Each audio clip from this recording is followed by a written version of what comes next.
Hey guys, Dan here, and I'm showing you how I keep and store my Sega Game Gear games. Now, Game Gear was obviously Sega's answer to the Game Boy line. Obviously, they didn't come out on top, but still, it's an awesome system. And basically, what their idea was, hey, we have all these Sega Master Systems that didn't sell well.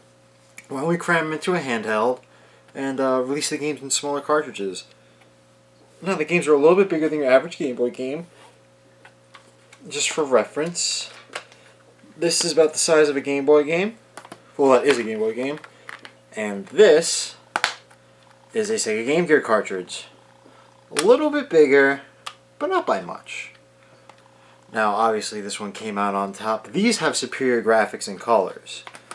So, the problem that I have with the way many people store their Sega Game Gear games is they use, well, what most collectors use for their Game Boy games, which is the Nintendo DS card boxes, and they modify them to hold regular-sized Game Boy games or their Game Boy Advance games. Now, this is fine because you have like the little Game Boy Advance holder, you mod this out, and it holds a regular Game Boy game. I think this is a great idea, and obviously I do it. But the problem I have with people using these for Game Gear games is if you have a manual, you cannot fit it in this box. Just to show you on Mrs. Pac-Man, the manual fits perfectly inside of a Blu-ray box, and there is no way you're fitting it inside of a Game Boy, DS box.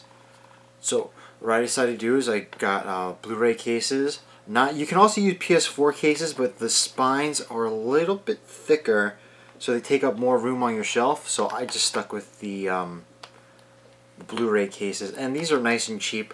They're under $1 each, and they look absolutely nice. All I have to do is cut this little slot out, and the games fit pretty snugly in there. They're not going to be going anywhere. They won't be flying.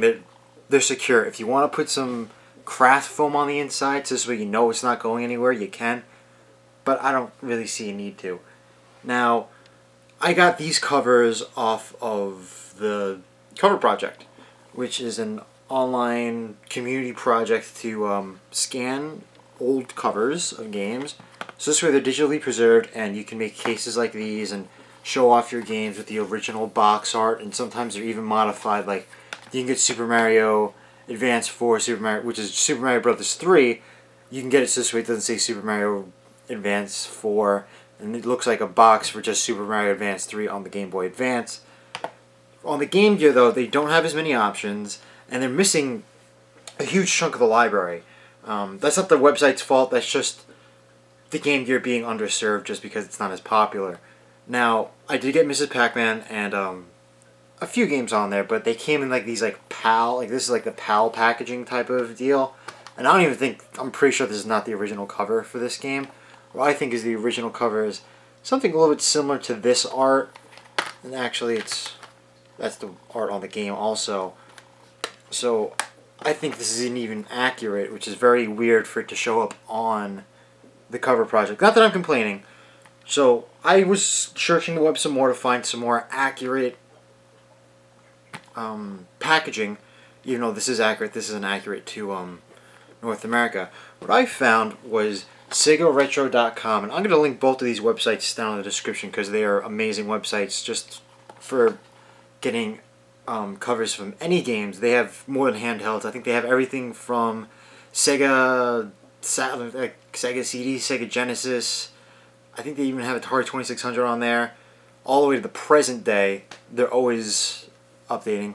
So I found these on Sega Retro. This is from Sonic Chaos and Castle of Illusion.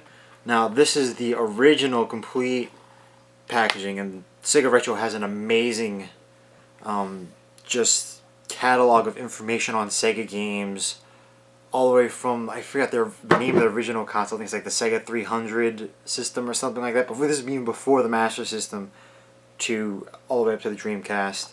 And I think they still cover some of the newly developed games, but I wasn't really too interested in that, so I didn't look into it. But anyway, yes, original box art, and you can pick your region too. They have multiple regions. And this is just the insert that you're left with. Now the spines don't 100% match up, but that's because the template I was using is not 100% accurate, and these are like cheapy. I blame half on the template and half on these cases, the little cheapy cases, but this is just for personal collection. This doesn't add any value to your collection besides it just keeping your stuff nice. Now for multiple copies, which I do own a couple of Sega Game Gear doubles, like Sonic Chaos, I have 2. Obviously I had to mod out the inside just a little bit more, but that's just for personal use, and once I get rid of a double or if I just keep it handy for whatever reason, it's always going to be kept nice and safe. And it fits in there pretty nice and snug.